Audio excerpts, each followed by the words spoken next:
Hello जय हिंद दोस्तों, स्वागत करते हैं अपने यूट्यूब चैनल एजुकेशन पाठशाला एलक्यू में। तो आज हम लोग टीचिंग एप्टीट्यूड के जो एमसीक्यूज क्वेश्चंस लेके आ रहे थे, उसमें हम लोग कुछ थ्योरी पार्ट भी लेके कवर कर रहे थे। उसका हम लोग आज पार्ट 3 लेके आए हैं, जिसमें से हम लोग पढ़ेंगे। तो हम लोग पढ़ने से पहले सबसे पहले हम लोग देख लेते हैं हमारे सोशल मीडिया हैंडल्स जो हैं, आप उस पर फॉलो कर सकते हैं मुझे। उस पर टेलीग्राम पे ग्रुप ज्वाइन कर सकते हैं, जिससे कि आप लोगों को पीडीएफ मिल जाएगी इसकी। और हमारे इंस्टाग्राम हैंडल को फॉलो कर सकते हैं। तो हम लोग स्टार्ट करते हैं। सबसे पहले आज हम लोग देखेंगे शिक्षण के निर्देशात्मक उद्देश्यों का वर्गीकरण। तो सबसे पहले हम लोग देखते हैं या कितने तरीके से होते हैं, या दो तरीके से होते हैं। ब्लूम द्वारा किया गया वर्गीकरण और गैगने और ब्रिक्स का वर्गीकरण। ठीक है, दो तरीके से यह वर्गीकरण है। सबसे पहले हम लोग देखेंगे ब्लूम द्वारा शिक्षण के उद्देश्यों का वर्गीकरण। ठीक, ब्लूम ने 1956 में शिक्षण को 3 भागों में बांटा, जिसमें अंग्रेजी भाषा में 3H का नाम दिया गया। ठीक है, 3H मतलब सबसे पहला हेड मतलब ज्ञानात्मक ज्ञान क्षेत्र, हार्ट भावात्मक ज्ञान क्षेत्र, हैंड मनोसंचालित ज्ञान क्षेत्र। इनका विस्तृत वर्णन आपको नीचे दिया गया है। तो हम लोग ज्ञानात्मक ज्ञान क्षेत्र में आ जाते हैं। ज्ञानात्मक ज्ञान क्षेत्र बौद्धिक क्षमता के विकास से संदर्भित है। इसे 6 मुख्य स्तरों में विभाजित किया गया है। सबसे पहला ज्ञान का संबंध वस्तु या उसकी जानकारी को स्मरण रखने में है।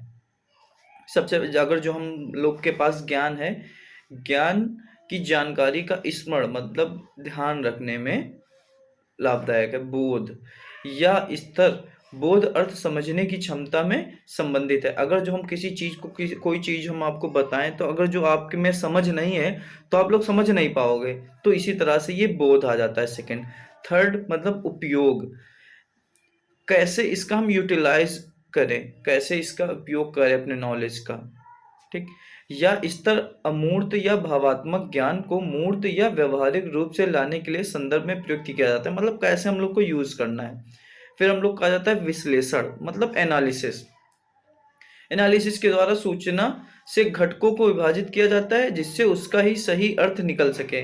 मतलब जैसे कोई भी चीज हो तो उसको हम लोग एनालिसिस करके एक अच्छा तरीके से आउटपुट निकालते हैं। फिर आ जाता है हम लोग का सिंथेसिस। यह मूलतः घटकों को समावेशित करने का स्तर है। इस स्तर को विश्लेषण स्तर का विलोम माना जाता है, मतलब एनालिसिस के जस्ट अपोजिट। फिर हम लोग कहा जाता है इवोल्यूशन मतलब मूल्यांकन सतत प्रक्रिया के रूप में होता है। यह विशेष प्रयोजनों में प्रयुक्त तरीके और सामग्री के विषय में किया गया निर्णय है। मतलब पूरा ओवरऑल हम लोग उसका इवोल्यूशन करते हैं, मूल्यांकन करते हैं। ठीक है, फिर इसके बाद हम लोग आ जाते हैं सेकंड भावात्मक ज्ञान क्षेत्र में।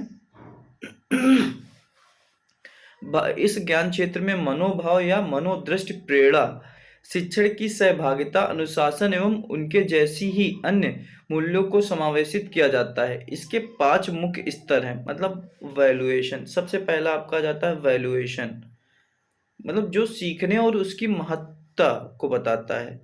सबसे पहला आपका वैल्यूएशन आ जाएगा। फिर इसके बाद आपका आ जाएगा आग्रहण मतलब रिसीविंग।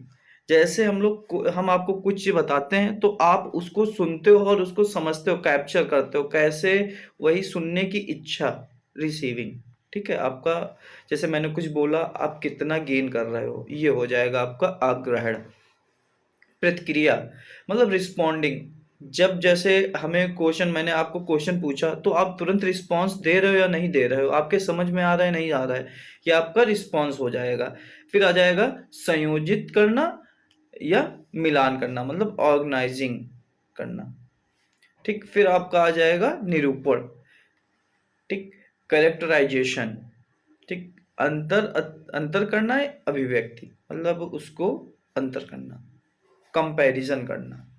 ठीक है, फिर हम लोग कहा जाता है मनोसंचालित ज्ञान क्षेत्र, साइकोमोटर डोमेन। इस ज्ञान क्षेत्र को मनोगत्यात्मक, मनोप्रेरक या क्रियात्मक ज्ञान क्षेत्र भी कहा जाता है। यह तकनीकी कौशल के अधिग्रहण से संबंधित है। इस ज्ञान क्षेत्र में 5 स्तर हैं, इसमें भी आपके 5 स्तर पाए जाते हैं। सबसे पहला स्तर आ जाता है आपका हस्त कौशल या कार्य साधन। इस क्षेत्र में शिक्षार्थी मशीनरी और उपकरणों का प्रयोग करके अपने आत्मविश्वास बढ़ाता है। जैसे आपके कोई भी स्टूडेंट होता है तो उसमें टेक्नोलॉजी का यूज करके एक अपनी शिक्षाओं का या एजुकेशन का एक सरल वे में यूज करना। ठीक, जैसे आजकल इतना डिजिटल प्लेटफॉर्म आ गया, आप लोग डिजिटल प्लेटफॉर्म यूज करके आप अपने नॉलेज को कैसे बढ़ाते हो, ये आपका आ जाएगा साइको मोटर डोमेन। मतलब मशीनरी हो गई, उपकरण हो गए। जैसे पहले कंप्यूटर, पहले के टाइम पे कंप्यूटर होता था, काफ़ी बड़े बड़े कंप्यूटर होते थे, लेकिन आज के टाइम पे इतना छोटा कंप्यूटर हो गया तो कि आप लोग आसानी से सब लोग ले इधर उसका ट्रांसपोर्टेशन आराम से इधर उधर आप ले जा सकते हो। फिर आ जाता है प्रतिरूपता, इमिटेशन। इस स्तर पर शिक्षार्थियों के कौशल को उसी रूप में अपनाने का प्रयास किया जाता है। मतलब जैसा है आपका स्किल, उसी रूप में आप उसको स्वीकार कीजिए। स्पष्ट अभिव्यक्ति या स्तर सतत अभ्यास पर निर्भर करता है। मतलब जैसे अगर जो हम लोग कंटिन्यू अभ्यास करते रहते हैं, कंटिन्यू प्रैक्टिस करते रहते हैं, तो वह हम परफेक्शन की ओर उसमें बढ़ते हैं। अब हम अगर जो कंटिन्यू प्रयास नहीं करेंगे, कंटिन्यू अभ्यास नहीं करेंगे, तो हम लोग परफेक्शन की ओर तरफ नहीं बढ़ पाएंगे। फिर आ जाती है परिशुद्धता, प्रिसीजन। किसी कार्य को बार बार करते रहने से उसमें सुधार एवं शुद्धता आती है। बिल्कुल परफेक्शन की ओर आप बढ़ते हो। फिर आ जाता है प्रकटीकरण, ठीक है, नेचुरलाइजेशन। इस स्तर पर शिक्षार्थी शिक्षण के अनुरूप कौशल को संशोधन करने तथा नई तकनीक को नियत करने इत्यादि को आत्मसात करता है। ठीक है, फिर हम लोग आ जाते हैं इसके बाद सेकंड आपका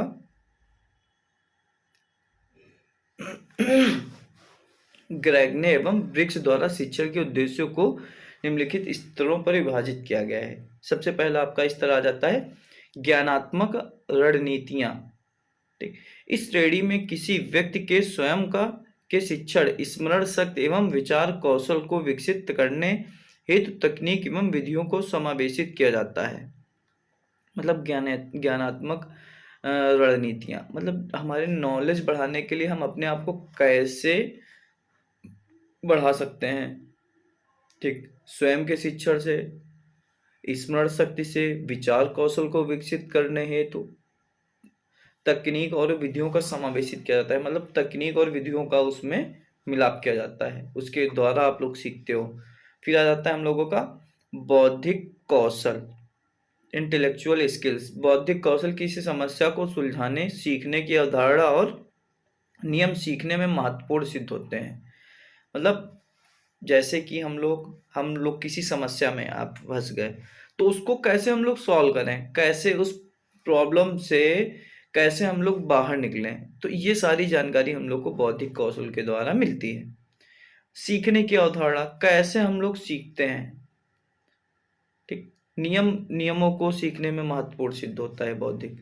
फिर आ जाता है मनोदृष्टि, कैसा आपका एटीट्यूड है, या किसी व्यक्ति की आंतरिक या मानसिक स्थिति को व्यक्त करता है। मतलब जैसे जैसे किसी का देखते हैं आप लोग एटीट्यूड, पॉजिटिव एटीट्यूड रहता है, किसी का निगेटिव एटीट्यूड रहता है, तो ये हमारे बॉडी टाइप्स में आ जाएंगे। आंतरिक और मानसिक स्थिति को ये बताता है एटीट्यूड। अगर जो आपका एटीट्यूड अच्छा है तो ये आपके लिए बहुत ही बेटर है। मौखिक सूचना, मोरल इंफॉर्मेशन। मौखिक सूचना का उपयोग किसी व्यक्ति द्वारा ज्ञान का अर्जन करने के संदर्भ में होता है। मतलब जैसे ओरल कम्युनिकेशन, हम आपसे ऐसे ही बात कर रहे हैं तो उसमें आप लोग जो सीख रहे हो तो वो आपका हो जाएगा ओरल इंफॉर्मेशन। मतलब जैसे हम लोग कोई काम कर रहे होते हैं, कभी कभी कुछ काम में बिजी होते हैं, कोई बोल रहा है, हम उसकी बात सुनकर उससे प्रेरित हो जाते हैं, तो वो हम लोग का ओरल इंफॉर्मेशन हो जाएगी। ठीक, जैसे कभी कभी ये होता है कि आप लोग घर पे बैठे हुए हो, आपके घर पे कोई गेस्ट आए, आप अपने काम में बिजी हो, वो कुछ बात बता रहे हैं तो वो काफी नॉलेजेबल है, तो उससे आप लोग सीखते हो, तो ये आपकी मौखिक इंफॉर्मेशन हो जाएगी, मतलब ओरल इंफॉर्मेशन।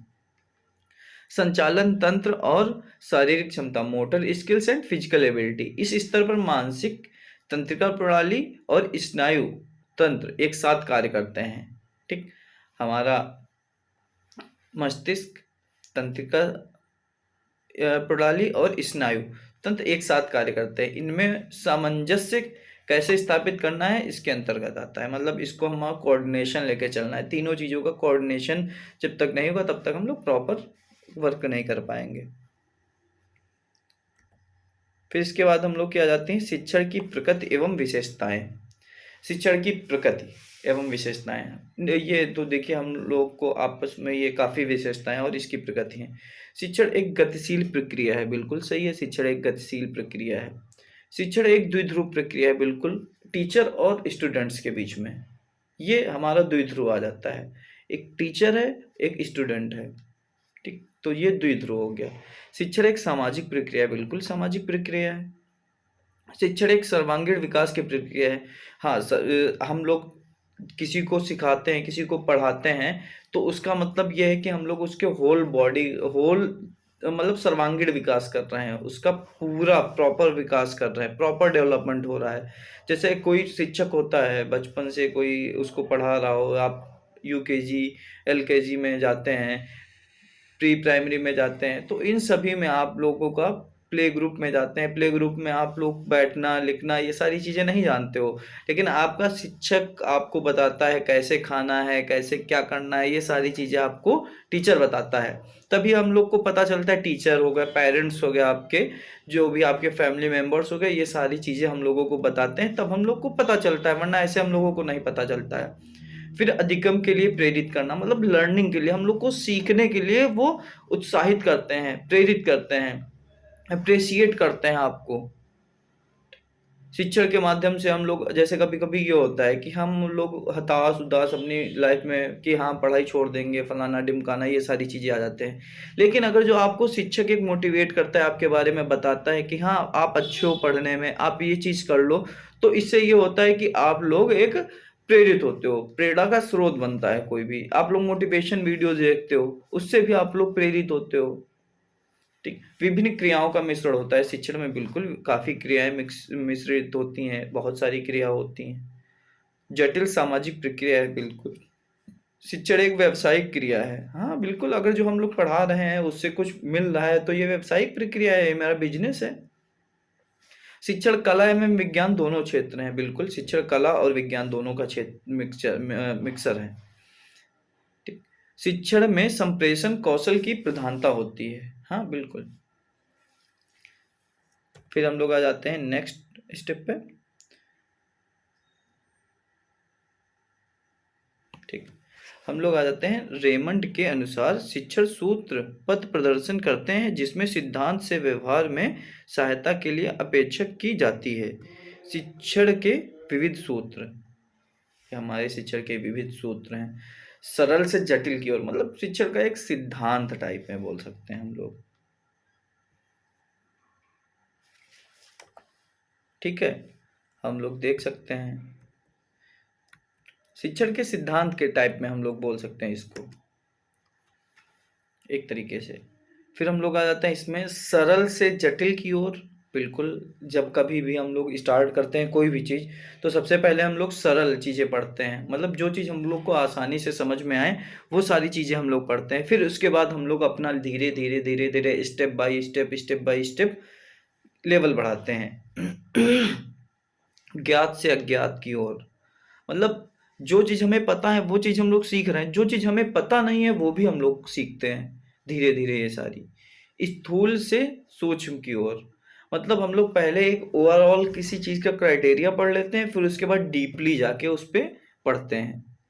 अनिश्चित से निश्चित की ओर, अनिश्चित से निश्चित की ओर, प्रत्यक्ष से अप्रत्यक्ष की ओर, जो चीज़ हम लोग को डायरेक्टली दिखा रही है उसको भी हम लोग पढ़ते हैं, जो उसके साइड इफेक्ट्स हैं या उसके बेनिफिट्स हैं, वो ये सारी चीज़ें भी हम लोग पढ़ते हैं।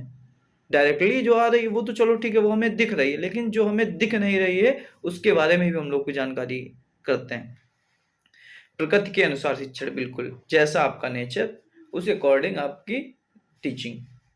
इंद्रियों का प्रशिक्षण, बिल्कुल हम लोग इंद्रियों का प्रशिक्षण करते हैं, इंद्रियों की ट्रेनिंग होती है हमारे। विशिष्ट से सामान्य की ओर, मतलब कभी कभी हम लोग ये होता है कि हम लोग नॉर्मल पहले हाई लेवल का पढ़ते हैं, फिर उसके बाद नॉर्मल पढ़ते रहते हैं, या हाई लेवल का आप लोग पढ़ रहे हो, या हाई लेवल के कोई अच्छा काम कर रहे हो, इसके बाद आप लोग नॉर्मल भी आ सकते हो, नो डाउट, ये डिपेंड्स ऑन सिचुएशंस। फिर आ जाते हैं हम लोगों की शिक्षण के प्रकार। शिक्षण की व्यवस्था विविधताओं से परिपूर्ण होती है, जिन्हें विविध आधारों पर वर्गीकृत किया गया है। ठीक, प्रबंधन व्यवस्था के आधार पर, मतलब जैसे आपका management system, on the basis of management system. प्रबंधन व्यवस्था के अनुसार औपचारिक और अनौपचारिक दो तरीके से शिक्षण होता है। ठीक है, औपचारिक शिक्षण व्यवस्था नियमों से संबंधित होती है, नियमों से प्रबंधित होती है। ठीक, इसके अंतर्गत विद्यालय में संपादित प्रत्येक व्यवस्था पूर्ण नियोजित एवं कार्यक्रम के अनुसार संचालित होती है। जैसा आपका शेड्यूल्ड है उस अकॉर्डिंग हम लोग पढ़ते हैं। ठीक, अनौपचारिक शिक्षा व्यवस्था। अनौपचारिक शिक्षण व्यवस्था औपचारिक शिक्षण व्यवस्था की तुलना में स्वतंत्र पद्धति है। इसके अंतर्गत किसी भी प्रकार की बाधाएं नहीं होती हैं, जैसे प्रौढ़ शिक्षा कार्यक्रम, इग्नू द्वारा संचालित शिक्षण कार्यक्रम। जैसे ये क्या होता है, हम लोग का सिस्टमैटिक वे में नहीं होता है। ये हम लोग कहीं भी कभी भी कुछ भी पढ़ सकते हैं और कहीं से भी कुछ भी सीख सकते हैं। जैसे हम लोग के आसपास यहाँ कहीं कहीं पे इग्नू यूनिवर्सिटी इस्टेब्लिश्ड है, जो कि एक प्राइवेट यूनिवर्सिटी है। वहाँ पे हम लोग जॉब करने के साथ साथ कोई भी अपनी डिग्री ले सकते हैं। तो ये चीज़ आ जाती है अनौपचारिक प्रक्रिया। जैसे हम लोग रेगुलर बेसिस पे और प्राइवेट में तो दो तरीके से होता है। हम लोग जब अगर जो रेगुलर पढ़ते हैं तो रेगुलर में हम लोग का एक सिस्टमैटिक वे में सारी चीज़ें रहती हैं। हम लोग को डेली क्लास अटेंड करना है, अटेंडेंस भी हम लोग को इम्पोर्टेंट रखती है। ये सारी चीज़ें हम लोगों के लिए वैल्यूएबल होती हैं। अगर जो हम लोग नहीं क्लास अटेंड करेंगे तो उसका हमारे मार्क्स कटते हैं। तो ये सारी चीज़ें होती हैं। अब जैसे इग्नू यूनिवर्सिटी है, जो कि एक प्राइवेट संस्था है। प्राइवेट संस्था, उसमें आप लोग को वर्क करने के साथ साथ भी हम लोग कोई भी डिग्री ले सकते हैं। ठीक, फिर आ जाता है on the basis of nature. ठीक है, शिक्षण के प्रकार। On the basis of learning, मतलब अधिगम के अकॉर्डिंग। ठीक, on the basis of ruling system, मतलब नियमों के according. On the basis of action, मतलब प्रतिक्रिया के अकॉर्डिंग। ठीक, on the basis of objective, मतलब उद्देश्यों के अकॉर्डिंग। कैसा आपका उद्देश्य है उस अकॉर्डिंग आप लोग अपनी शिक्षा ग्रहण करते हैं। फिर हम लोग आ जाते हैं क्वेश्चंस की तरफ। सबसे पहला क्वेश्चन है हम लोगों का, शिक्षण के निर्देशात्मक उद्देश्यों के वर्गीकरण में शामिल नहीं है। मतलब पहले आप लोग 10 सेकंड तक सोचने का टाइम लीजिए, फिर उसके बाद बताइए। शिक्षण के निर्देशात्मक उद्देश्यों के वर्गीकरण में शामिल नहीं है, मतलब किसमें निर्देशात्मक निर्देश नहीं दिए जाते हैं। ठीक, फ्लेक्सनर का वर्गीकरण जो है इसमें निर्देश नहीं दिए जाते हैं। ब्लूम में तो दिए जाते हैं, गैगने एंड ग्रिक्स दोनों में दिए जाते हैं। फिर हम लोग का 27 नंबर क्वेश्चन आ जाता है, निम्नलिखित में से कौन से ब्लूम के शिक्षण या अनुदेशात्मक उद्देश्य में शामिल है। मतलब ब्लूम में कौन सा शामिल है। ठीक, ये आपका देखिए, ज्ञानात्मक ज्ञान क्षेत्र ये भी शामिल है, मनोसंचालित ज्ञान क्षेत्र ये भी शामिल है, भावात्मक ज्ञान क्षेत्र ये भी शामिल है। मतलब तीनों आपके ये आ जाएंगे, डी ऑप्शन आपका करेक्ट हो जाएगा। फिर इसके बाद हम लोगों का आ जाता है ज्ञानात्मक ज्ञान क्षेत्र बौद्धिक क्षमता के विकास से संबंधित, जिसे कई स्तरों में विभाजित किया गया है। निम्नलिखित में से कौन सा स्तर इसमें शामिल नहीं है। विश्लेषण, मूल्यांकन, संश्लेषण ये सारी चीजें शामिल हैं, परिशुद्धता इसमें शामिल नहीं है। तो हम लोग अब नेक्स्ट क्वेश्चन पे आते हैं, 29 नंबर, जो निम्न में से कौन सा सही सुमेलित है। ठीक है, 29 नंबर आप लोग थोड़ा सोचने का मौका सोचिए, फिर उसके बाद हम लोग डिस्कस करते हैं। 29 नंबर में सुमेलित नहीं है। ठीक है, आग्रहण सुनने की क्षमता बिल्कुल सही है, निरूपण अंतर करना अभिव्यक्त करना बिल्कुल सही है, प्रतिक्रिया मतलब सहभागिता की इच्छा, मतलब जब हम लोग प्रतिक्रिया करते हैं, रिएक्शन, ठीक, ये सारी चीजें आ जाएंगी आपकी। तो और आकलन, आकलन मीन्स मिलान करना, ये नहीं, आकलन मतलब ऑब्जर्व करना, उसके बाद आप लोग किसी भी चीज का आकलन करते हो, मतलब किसी भी चीज को हम लोग उसका जायजा पूरा लेते हैं कि वो सही है कि नहीं सही है। तो ये हम लोग का आकलन करना जाएगा, ये सुमेलित नहीं है। आकलन करना मिलान करना नहीं होता है। निम्न में से कौन सा मनोसंचालित ज्ञान का स्तर नहीं है। ठीक, आप 10 सेकंड सोचिए, फिर उसके बाद हम लोग करते हैं। निम्नलिखित में से कौन सा मनोसंचालित ज्ञान का स्तर नहीं है? प्रतिरूपता, परिशुद्धता, अस्पष्टता, प्रकटीकरण। अस्पष्टता इसमें आपका हो जाएगा। निम्न में से कौन सा एंडरसन और करतवूल द्वारा बनाते गए ज्ञान के आयामों में शामिल है? इसमें से आपका हो जाएगा प्रतिक्रियात्मक ज्ञान, तथ्यात्मक ज्ञान और मेटाकॉग्निटिव ज्ञान। ये आपके सभी हो जाएंगे, आपके चारों ऑप्शन सही हैं। गैगने एवं ब्रिग्स के द्वारा शिक्षण उद्देश्यों को अनेक स्तरों पर विभाजित किया गया है। निम्न में से कौन सा शामिल नहीं है? मनोदृष्टि बिल्कुल सही है, मनोदृष्टि तो है इसमें। बौद्धिक कौशल इसमें ये भी है। ज्ञानात्मक रणनीतियां ये भी है इसमें। हस्त कौशल या कार्य साधन ये शामिल नहीं है आपका। 32 में डी ऑप्शन आपका हो जाएगा। फिर हम लोग आ जाते हैं 33 नंबर पे। निम्न कथनों पर विचार कीजिए। ठीक है, 33 नंबर। निम्न कथनों पर शिक्षण एक व्यावसायिक क्रिया है। शिक्षण शिक्षक के परिश्रम का परिणाम है। शिक्षक में संप्रेषण कौशल का अभाव होता है। शिक्षण द्वारा बौद्धिक चरित्र का निर्माण होता है। इसमें से देखिए, एक शिक्षण एक व्यावसायिक प्रक्रिया है, ये तो मैंने बताया ही था, बिल्कुल है। शिक्षण शिक्षक के परिश्रम का परिणाम है, बिल्कुल सही है आपका। ठीक है, शिक्षण में संप्रेषण कौशल का अभाव होता है, ये आपका गलत है। संप्रेषण भी होता है इसमें। शिक्षण द्वारा बौद्धिक चरित्र का निर्माण होता है, बिल्कुल निर्माण होता है। ये आपका सी ऑप्शन हो जाएगा इसमें से, केवल थर्ड। निम्न में से कौन सा कथन एक शिक्षण की विशेषता नहीं है? इसमें शिक्षण की विशेषता कौन सा कथन नहीं है? शिक्षण का अवलोकन वैज्ञानिक ढंग से होता है, बिल्कुल सही है। शिक्षण में संप्रेषण कौशल का आधिपत्य होता है, बिल्कुल सही है। शिक्षण में अनुदेशात्मक विविधता को प्रभावी मिश्रण माना जाता है, बिल्कुल सही है। शिक्षण में शिक्षक का परिश्रम मायने नहीं रखता, ये गलत है। शिक्षण का तो परिश्रम मायने रखेगा ही शिक्षक का। फिर इसके बाद हम लोग आ जाते हैं नेक्स्ट क्वेश्चन पे, 35 नंबर पे। 35, शिक्षण प्रक्रिया में निम्न में से किसकी आवश्यकता होती है?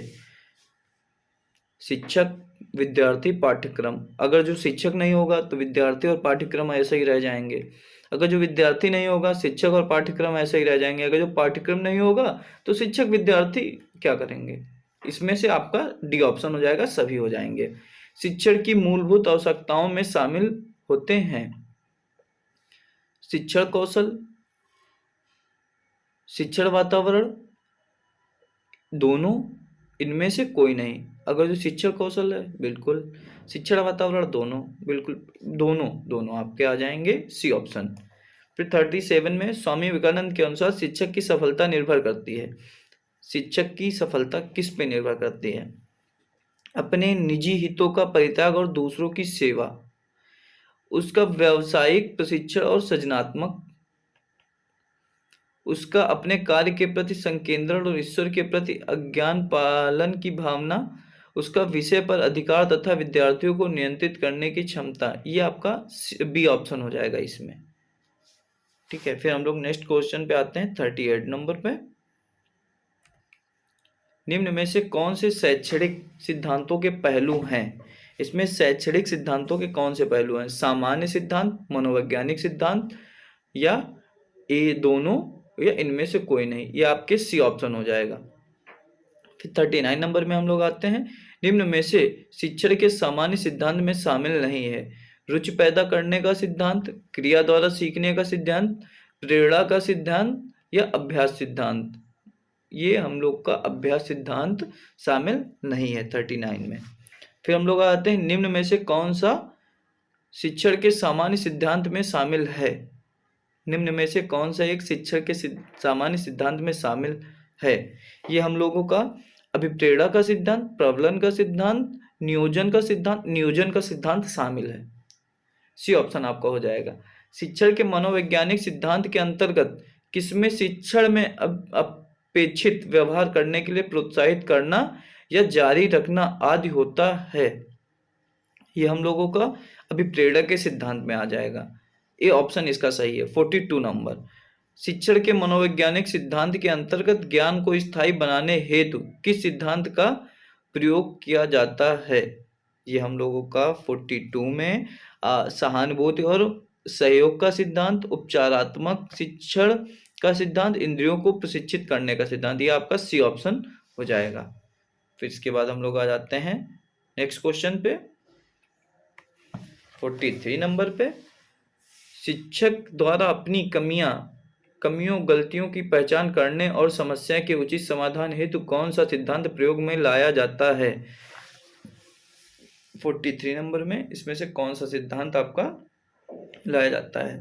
अभी प्रेरणा का सिद्धांत नहीं, अभ्यास का सिद्धांत ये भी नहीं होगा, उपचारात्मक शिक्षण का सिद्धांत ये आपका सी ऑप्शन हो जाएगा। शिक्षण कार्य के उत्तम संपादन हेतु किस ज्ञान की महती आवश्यकता होती है? मतलब बहुत ही ज्यादा आवश्यकता होती है।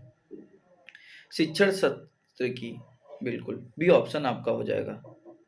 किस शिक्षण सूत्र में शिक्षक पूर्व में दिए ज्ञान का उपयोग करते हुए शिक्षण कार्य करता है? ज्ञात से अज्ञात की ओर, सी ऑप्शन। शिक्षण सूत्र पथ प्रदर्शन करते हैं जिनमें सिद्धांत से व्यवहार में सहायता के लिए अपेक्षा की जाती है।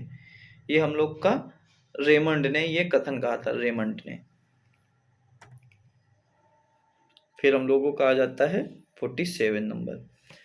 शिक्षण के विविध सूत्र कौन से हैं?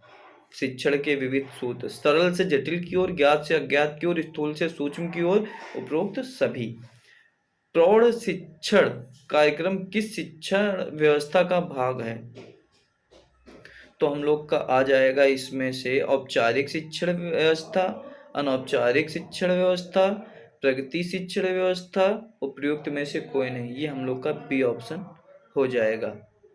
ठीक है, सॉरी 48 का ये बी ऑप्शन हो जाएगा। निम्न कथनों पर विचार कीजिए। औपचारिक शिक्षण व्यवस्था नियमों से प्रबंधित होती है। अनौपचारिक शिक्षण व्यवस्था औपचारिक शिक्षण व्यवस्था की तुलना में स्वतंत्र पद्धति होती है। आजकल शिक्षण के समावेशी रूप पर विशेष ध्यान दिया जाता है। ये हम लोग का सी ऑप्शन सही हो जाएगा। इसमें से तीनों सत्य हैं कथन। तो नमस्कार दोस्तों, हम लोग अपना सेशन यहीं पे समाप्त करते हैं।